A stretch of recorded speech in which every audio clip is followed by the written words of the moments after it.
आजसू नेता नीरू शांति भगत ने जेएमएम का दामन थाम लिया है। यह आजसू के लिए बड़ा झटका माना जा रहा है।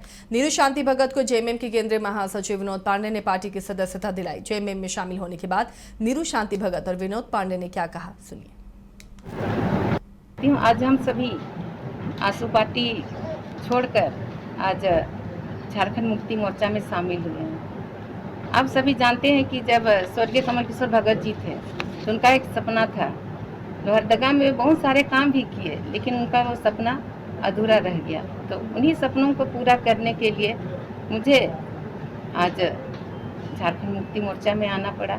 जब मैं एक बार विधानसभा गई थी तो मुझे अपने काम से ही गई थी, लेकिन हमारे माननीय मुख्यमंत्री हेमंत सोरेन जी से मिलने का मौका मिला। मैं उनसे मिलने गई, लेकिन उनका जो व्यवहार देखी, उनका व्यवहार देख के मैं आकर्षित हो गई। उनका जो व्यवहार था मुझे बहुत अच्छा लगा। उनके व्यवहार को ही देख के मुझे लगा कि झारखंड के विकास में मैं अपना अहम योगदान दे सकती हूँ। एनडीए से, भारतीय जनता पार्टी से झारखंड मुक्ति मोर्चा में शामिल होने के लिए उनके द्वारा अनुरोध किया गया। नीरू शांति भगत जी आज हमारे बीच में उपस्थित है और इनके साथ में जो आजसू पार्टी के पदाधिकारी गण हैं, रांची जिला से आशुतोष जी हैं और इनके साथ में बहुत से क्रांतिकारी साथी लोग हैं। आशुतोष जी पहले झारखंड मुक्ति मोर्चा में ही थे और पुनः ये झारखंड मुक्ति मोर्चा अपने परिवार में शामिल हो रहे हैं। नीरू शांति भगत जी कोई परिचय की मोहताज नहीं है। ये लोहरदगा से आजसू पार्टी के टिकट पर चुनाव भी लड़ी हैं, पार्टी के महासचिव के पद पर आसीन भी रही हैं और आज झारखंड मुक्ति मोर्चा में इनका आना निश्चित रूप से झारखंड मुक्ति मोर्चा को मजबूती प्रदान करेगा। आशुतोष जी और इनके साथ में जो साथी आए हुए हैं, इनका भी आना झारखंड मुक्ति मोर्चा को रांची जिला में मजबूती प्रदान करेगा। इन तमाम साथियों का तहे दिल से हम लोग स्वागत करते हैं, अभिनंदन करते हैं। सीरमटोली फ्लाईओवर रैंप विवाद का जुन बाहर निकल आया है। आदिवासी समाज के लोगों ने मंत्री चमरा लिंडा के आवास का घेराव किया, जो रांची के लोधमा में स्थित है। ये घेराव सीरमटोली फ्लाईओवर निर्माण विवाद को लेकर किया गया, जिसमें आदिवासी समाज के लोगों ने आरोप लगाया कि निर्माण कार्य से सरना धर्मस्थल की पवित्र भूमि प्रभावित हो रही है। आदिवासी समाज के लोगों को इस बात से नाराजगी है कि मंत्री से मिलने नहीं दिया जा रहा और न ही मंत्री खुद आकर उनसे बात कर रहे हैं। आदिवासी समाज के लोगों का प्रदर्शन जारी है। उन्होंने कहा कि जब तक उनकी मांगे नहीं मानी जाएंगी, उनका आंदोलन जारी रहेगा। अब उनका भी अधिकार है, वो अपना सुरक्षित के लिए, सुरक्षा के लिए बैरिकेडिंग लगाए हैं, लेकिन हम लोग वार्तालाप करने ही आए थे। शांतिपूर्ण हम लोगों ने वार्तालाप करने की बात कही थी। अभी भी हमारे अगुवागण बोल रहे हैं कि वार्तालाप ही करना है, आप बैरिकेडिंग के उस तरफ रहिए, हम इस तरफ रहेंगे, बस बात करिए। आपने जो केंद्रीय सरना स्थल में आके जो बात कही थी कि ये रैंप कल का कल टूटेगा, कल जेसीबी लगेगा, एनी हाउ टूटेगा, आप इतना अच्छा बात बोल के आए, उसके बाद ऐसा क्या हो गया कि आप उस बयान पे खरा नहीं उतरे? आप जो बोले वादा किए उस पे खरा नहीं उतरे, तो ऐसा क्या हो गया है? वही अगर आपके मन में कोई ऐसा है, कोई ऐसा चीज है जो आप बोल नहीं पा रहे, तो ऐसी चीज को हम लोग जानने आए हैं कि दादा आपको ऐसा क्या हो गया है कि आप सीधे चुप हो गए, साइलेंट हो गए। आप हमको उस समाज जानना चाहते हैं, आप आके बताएं हमको। यह देखिए, लोकतंत्र की लड़ाई है। लोकतंत्र में सबको अधिकार है अपनी मांगों को रखने के लिए, और चरणबद्ध तरीके से संवैधानिक रूप से पूरे 3 महीना से हम अपनी मांगों को लेके जायज तरीका से रख रहे हैं। लेकिन आज अपने जनप्रतिनिधि के पास ऐसे बैरिकेडिंग लगा दिया जाता है। आदिवासी समाज चुप नहीं रहेगा जब तक उसकी मांग नहीं पूरी होती है। हम लोग चरणबद्ध आंदोलन करेंगे और पूरा झारखंड में ये लहर फैलेगा। कल गुमला जिला में भी वहां के जो विधायक, अस्थायी विधायक है, उनका भी घर घेरने का काम पूरे जोरों शोरों से तैयारी चल रही है। और आने वाला समय में 24 जिला में इस मांग को लेकर आदिवासी समाज, जब तक हमारी मांग नहीं पूरी होती है, चरणबद्ध आंदोलन पूरे झारखंड प्रदेश में गूंजेगा हमारी आवाज। रामगढ़ जिले के रजरप्पा सीसीएल गेस्ट हाउस में भारत के मुख्य निर्वाचन आयुक्त ज्ञानेश कुमार का आगमन हुआ। ज्ञानेश कुमार ने पहले रजरप्पा की मां छिन्नमस्तिका मंदिर में पूजा अर्चना की। उसके बाद सीसीएल गेस्ट हाउस में कार्यक्रम में शामिल हुए। इस मौके पर रामगढ़ जिले के उपायुक्त चंदन कुमार, पुलिस कप्तान अजय कुमार समेत कई लोग मौजूद रहे। भारत में मतदान करने के लिए विगत कुछ दशकों से इलेक्ट्रॉनिक वोटिंग मशीन्स का उपयोग होता है, जो भारत में पब्लिक सेक्टर द्वारा बनाई जाती हैं। इन मशीनों के ऊपर वैधिक अर्थात लीगल स्क्रूटनी भी हो चुकी है और पूर्णतः इलेक्ट्रॉनिक वोटिंग मशीन जो भारत में होती है वो न तो इंटरनेट से जोड़ी जा सकती है, न ब्लूटूथ से जोड़ी जा सकती है, न इंफ्रारेड से जोड़ी जा सकती है। किसी भी तरीके से इलेक्ट्रॉनिक वोटिंग मशीन किसी से नहीं जुड़ती और इसीलिए उसको टेम्पर करना भी संभव नहीं है। अतः भारत की जो ईवीएम है वो टेम्पर प्रूफ है और जिस पर मतदाता जिस बटन पर अपनी उंगली दबाता है उसी की वीवीपैट स्लिप निकलते हुए वो उसको देखता है और उसी की जब गिनती होती है तो अभी तक 5 करोड़ से भी ज्यादा वीवीपैट की स्लिप्स की गणना हो चुकी है और एक भी अंतर वीवीपैट की स्लिप में और ईवीएम में नहीं आया है। इसीलिए भारत के निर्वाचकों को और भारत के मतदाताओं को चुनाव आयोग आश्वस्त करना चाहता है कि उनकी जो ईवीएम प्रणाली है वो हर तरह से सुरक्षित और वही रिजल्ट देती है जो भारत का मतदाता चाहता है। धन्यवाद। खूंटी के कर्रा थाना क्षेत्र से एक युवती का शव मिलने से हड़कंप मच गया। शव पर कपड़े नहीं थे, चेहरा जला हुआ है, जिससे आशंका जताई जा रही है कि दुष्कर्म के बाद हत्या की गई है। घटना की सूचना पर SP Aman Kumar, DSP Christopher Kerketta मौके पर पहुंचे और डॉग स्क्वाड की मदद से मामले की जांच की जा रही है। कर्रा पुलिस भी युवती की शिनाख्त में अभी जुटी हुई है। जमशेदपुर में दलमा बुरु सेंद्रा समिति की बैठक परसुडी स्थित गदर गांव दलमा राजा राकेश हेम्ब्रम के घर पर आयोजित की गई। पारंपरिक ढोल नगाड़े के साथ बैठक की शुरुआत हुई। बैठक में दलमा राजा राकेश हेम्ब्रम के अलावा गांव के प्रधान माझी बाबा बैठक में शामिल हुए। पारंपरिक वन देवी देवताओं की पूजा कर सेंद्रा पर्व की तिथि की घोषणा की गई। इस बार सेंद्रा पर्व 5 मई को मनाया जाएगा। दलमा राजा राकेश हेम्ब्रम ने कहा कि वर्षों पुरानी हमारी ये परंपरा रही है और पूजा पाठ के साथ इसकी शुरुआत होती है। हम लोगों ने खजूर के पत्ते देकर लोगों को निमंत्रण दिया है। इस सेंद्रा पर्व में उड़ीसा, बंगाल और झारखंड के विभिन्न जिलों से सेंद्रा वीर दलमा की पहाड़ी में चढ़ाई करेंगे और शिकार करेंगे। वहीं राकेश हेम्ब्रम ने कहा कि आदिवासी अपनी संस्कृति और सरना धर्म कोड को बचाने के लिए सभी ग्राम प्रधान, मुंडा, मानकी, माझी बाबा और सभी ग्रामवासी एकजुट होंगे।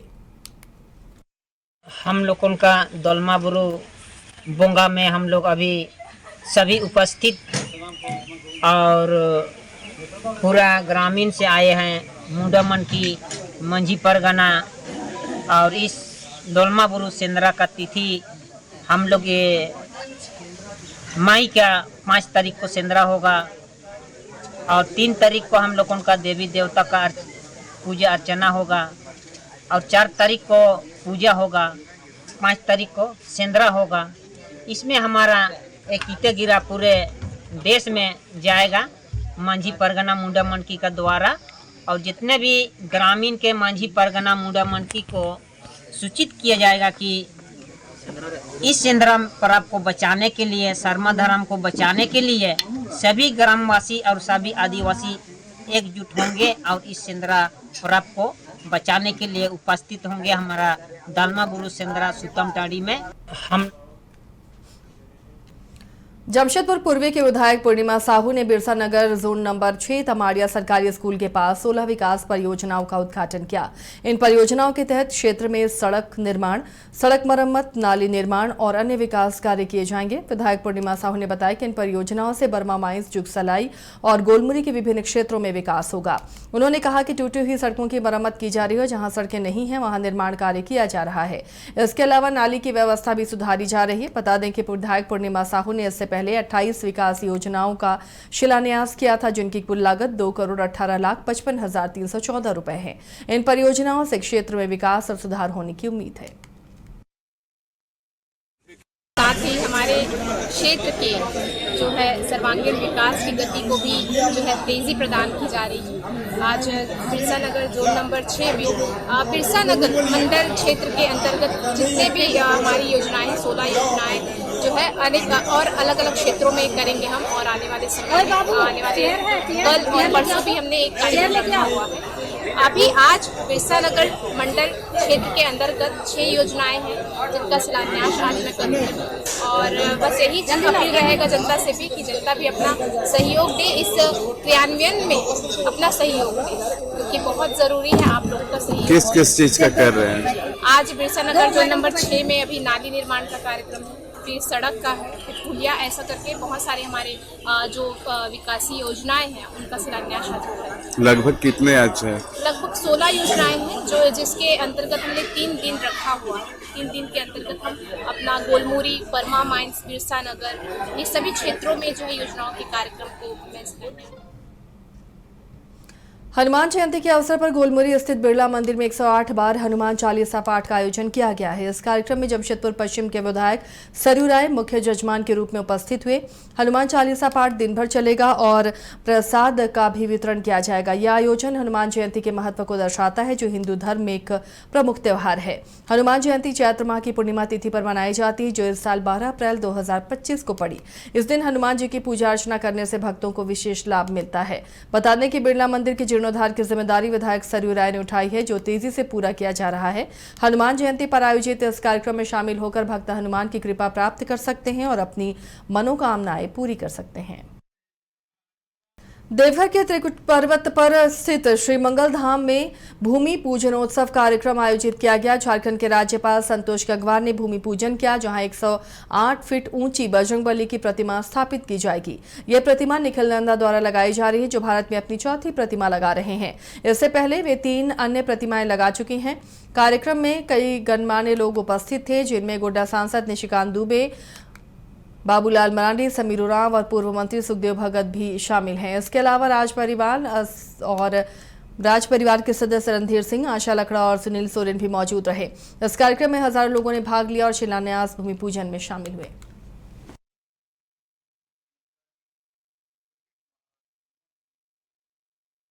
हजारीबाग के बड़कागांव प्रखंड में इन दिनों विस्थापन को लेकर पूरे राज्य भर में चर्चा का विषय बना हुआ है। विस्थापितों की समस्या के समाधान को लेकर एनटीपीसी कोल खनन परियोजना की बैठक का आयोजन किया गया, जिसमें विस्थापन, पुनर्वास, मुआवजा समेत कई मुद्दों को लेकर चर्चा की गई। बैठक में हजारीबाग सांसद मनीष जायसवाल भी मौजूद रहे। सांसद मनीष जायसवाल ने एनटीपीसी को विस्थापितों को लेकर कई दिशा निर्देश दिए।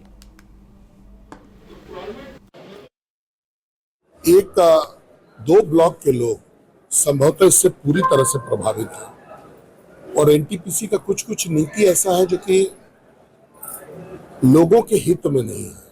अब आप 2016 में लीजिएगा, रोक दीजिएगा, आज लीजिएगा, रेट 2016 का दीजिएगा। तो इन सब तरीकों का जो इश्यूज है इसको रिजॉल्व करने का प्रयास, कि आप कोई भवन को तोड़ दीजिएगा, बिना बनाए हुए तोड़ दीजिएगा, इन सब जो चीज़ है वो इनको करना चाहिए कि पहले पब्लिक को बसाए फिर उजाड़ने की बात करें। ये सब चर्चा चली है, अभी कोई कंक्लूजन नहीं। तो कमेटी का पहला बैठक है, आगे भी जो है इसका कोई कंक्लूसिव जो है रिजल्ट आएगा। और वहाँ के विस्थापित प्रभावितों के साथ सब लोगों ने अपनी बात को रखा। आयुक्त महोदय ने आश्वासन दिया है कि प्रत्येक विषय को लेकर 3-4 कमेटी बनाई जाएगी और विस्थापितों की जितनी भी जायज मांगे हैं उनको पूरा की जाएगी। और जो नीतिगत मामला है जिसे कट ऑफ डेट वाला आया, ये यहाँ के जो विस्थापितों की जो जनभावना है उसको यहाँ से रिकमेंड करके उचित प्लेटफॉर्म पर भेजेंगे और उनको हक दिलाएंगे। आप लोग तो जानते हैं कि विस्थापन एक कितना बड़ा समस्या है और इसका कभी कोई निराकरण नहीं निकल रहा है। बहुत हमने अपने कार्यकाल में भी कई बैठकें रखी, तो बैठक से कभी कोई हल नहीं निकला है आज तक। आज भी हम लोग, क्योंकि आज पहली बार कमिश्नर की अध्यक्षता पे बैठक हो रहा था, तो कुछ उम्मीद लेके आज आए कि इस बैठक में कमिश्नर अध्यक्षता कर रहे हैं तो शायद उनका स्पेस ज़्यादा बड़ा होगा। तो वो, क्योंकि पिछले बार कमिश्नर की अध्यक्षता में हमारे विधानसभा से एक कमेटी बनाई गई थी सरकार के स्तर से, वो कमेटी में अलग अलग 2-2 रिपोर्ट निकले। जो जिसमें कमिश्नर और हम एक साइन किए, जिसमें सहमति थे कि 2013 लागू होगा पकरी बरवाडी में, और पकरी बरवाडी में लागू होगा मतलब सब जगह लागू होगा 2013, जो विस्थापितों के हित में है, रैयतों के हित में। भारत के मुख्य निर्वाचन पदाधिकारी ज्ञानेश कुमार ने कहा है कि झारखंड की इस महान धरती पर मुझे सभी से मिलने और उनका अभिवादन करने का मौका मिला। उनकी माने तो वे जब वॉलेंटियर से बातचीत की तो उन्हें इस बात का एहसास हुआ कि झारखंड में लोकतंत्र की जड़ें बहुत मजबूत हैं। उन्होंने कहा कि 18 वर्ष से अधिक आयु के प्रत्येक नागरिक को निर्वाचक बनना चाहिए। चुनाव आयोग हमेशा मतदाताओं के साथ खड़ा था, है और हमेशा खड़ा रहेगा। ज्ञानेश कुमार आज रामगढ़ के सीसीएल गेस्ट हाउस स्थित सभागार में वॉलेंटियर के साथ एक्सपीरियंस शेयर कार्यक्रम के बाद मीडिया के प्रतिनिधियों को संबोधित कर रहे थे। झारखंड के सभी निर्वाचकों को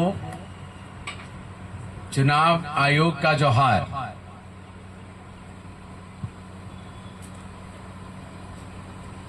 झारखंड की इस देवभूमि पर आकर मुझे आप सब के बीच आज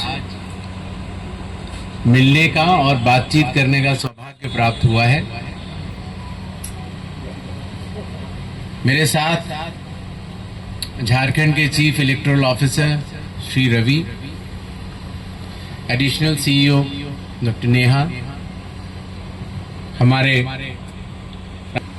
हमारे returning officers, volunteers, booth level officers जिनसे मैं भी संवाद करके आ रहा हूं, उन सब से मिलने के बाद मुझे ऐसा लगा कि झारखंड में डेमोक्रेसी की एक बहुत सशक्त नींव है।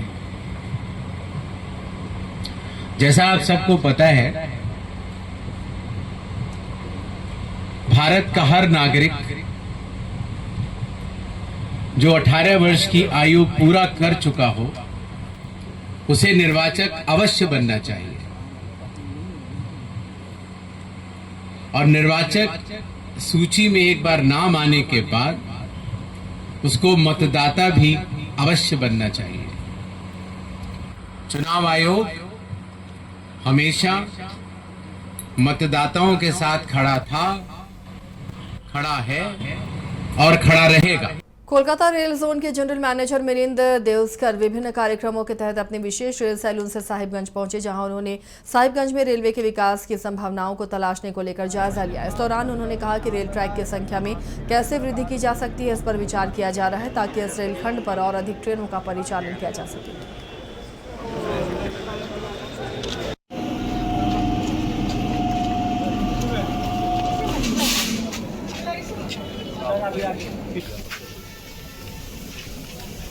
डिटेल प्रोजेक्ट रिपोर्ट मेरे ख्याल से ये फरक्का वाला जो है इस एरिया का, तो हमने 3rd 4th लाइन का डिटेल प्रोजेक्ट रिपोर्ट भेज दिया है, और जमालपुर भागलपुर का तो 3rd लाइन का एडवांस स्टेज पे है उसका सैंक्शनिंग का। तो हमारी तो पूरी तैयारी है, सर्वे भी हो चुका है और डिटेल प्रोजेक्ट रिपोर्ट या तो बोर्ड में पहुंच गया है या बन रहा है, तो तैयारी तो पूरी है। नहीं, एसी का तो अभी यहाँ फैसिलिटी वैसे है नहीं, और जनरल बोगी हम इमीडिएटली लगा सकते हैं, तो वो तो हम करते हैं जब फैसिलिटी होगी तब, भले उस जनरल बोगी को हटा के। अभी 11 डब्बे की ट्रेन है, ऑलरेडी इतनी भीड़ है।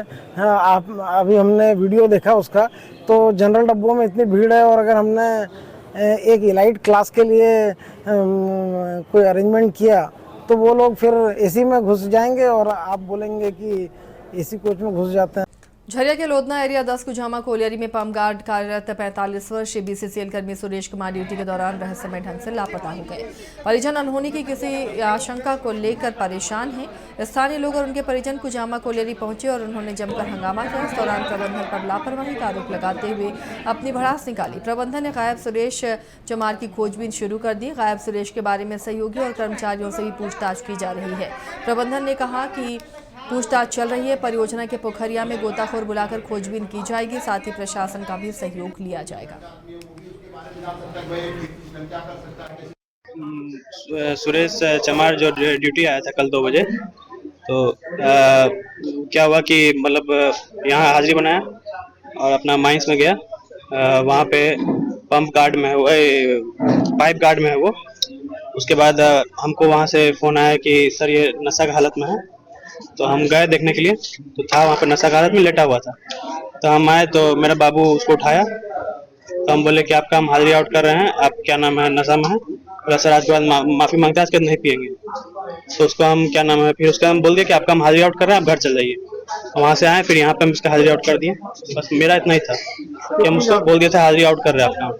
उसको घर नहीं गया, क्या नाम है रात का भी आदमी 10:30 बजे तक 11 बजे तक देखा गया वो। ठीक है, किस चीज में वो कार्यरत था? पाइप गार्ड में। और कल इसको देखे 2 बजे हम यहाँ से उतरते हुए एजेंट साहब के यहाँ से, हम भी एजेंट साहब के यहाँ आए थे, तो इसको देखे। तो आज जब सुबह हमको फोन करके घर से बता रहे हैं, हम घर से निकल गए थे कि सुरेश अभी तक ड्यूटी से नहीं आया है। और ये जब हमको पूछे तो पता चला कि वहाँ सामान वामान उसका पड़ा हुआ है। तो फिर हम आए, आने के बाद से मैनेजर साहब के साथ में गए। हम बोले कि आप चलिए, बातचीत यहाँ किए। उसके बाद हम कहे कि आप चलिए घटना स्थल पर चलिए, क्या क्या हुआ है वहाँ पर। तो एसीएम साहब और मैनेजर साहब साथ में हमारे गए थे और जा करके हम वहाँ देखे जहाँ उसकी ड्यूटी थी, गार्ड में ड्यूटी थी उसकी। और वो जा करके जहाँ हम देखे कि पंप जहाँ चलता है वहाँ एक जूता वहाँ पड़ा हुआ है, उसकी गाड़ी नीचे में खड़ी है, और एक जूता उसका पानी के किनारे पर पड़ा हुआ है। तो हम ये आशंका जताए हैं मैनेजमेंट के सामने कि आप देखिए एक जूता यहाँ पर है, तो आखिर वो रात में निकला तो किधर गया, क्योंकि अभी तक ट्रेस हो नहीं पा रहा। तो हो सकता है कि आगे में गड्ढा पानी का कहीं उसके अंदर तो नहीं चला गया। जामताड़ा पुलिस ने गुप्त सूचना के आधार पर कार्रवाई करते हुए 2 साइबर अपराधियों को गिरफ्तार किया है। इनकी गिरफ्तारी नारायणपुर थाना इलाके के संताल टोला के दक्षिण तालाब के पास से की गई है। पकड़े गए आरोपियों में अकबर अंसारी और शराफत अंसारी शामिल हैं। इनके पास से फर्जी सिम कार्ड और मोबाइल हैंडसेट बरामद किया गया है। निरीक्षक थाना प्रभारी मनोज कुमार महतो जी के नेतृत्व में एक छापामारी टीम का गठन किया गया, जिसमें पुलिस निरीक्षक जयंत तिर्की जी, पुलिस अवर निरीक्षक हीरालाल महतो जी एवं अन्य पुलिस कर्मियों को शामिल किया गया, जिन्होंने नारायणपुर थाना अंतर्गत लोकनिया के दक्षिण तालाब के पास घेराबंदी करते हुए साइबर अपराध कर्मियों को गिरफ्तार किया।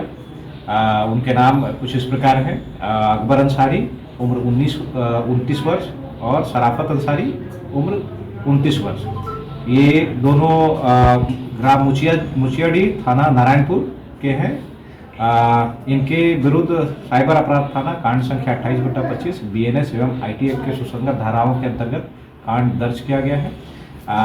इनके पास से कुल 4 मोबाइल और 7 सिम कार्ड बरामद किए गए हैं। इनका अपराध शैली ये मैजिक पिन के द्वारा फ़ोन पे 2000 रुपये का कैशबैक का एक मैसेज भेजते थे, जिसको ये विक्टिम्स उसको एक्सेप्ट करने के बाद जब वो पे करते थे तो उनके अकाउंट से वो 2000 रुपये कटकर पैसे अपने अभियुक्त के खाते में चला जाता।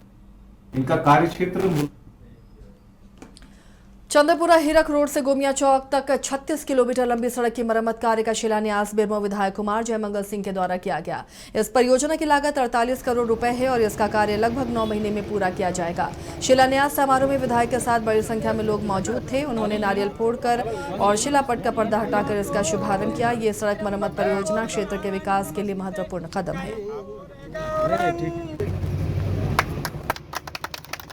देखिए, ये रोड 116 करोड़ की लागत से आज से लगभग 12 साल पहले 2014 में शायद 2014 में इसका कार्य शुरू हुआ था। उस समय के तत्कालीन फाइनेंस मंत्री मेरे पिता स्वर्गीय राजेंद्र प्रसाद सिंह जी ने इस रोड को बनवाया था। उसके बाद ये रोड अपना टेन्योर पूरा कर चुका था, तो उसको देखते हुए मैंने अनुशंसा किया था। 36 किलोमीटर का ये रोड है, जिसमें से 31 किलोमीटर बेरमो विधानसभा में पड़ता है और 5 किलोमीटर गोमिया विधानसभा में पड़ता है।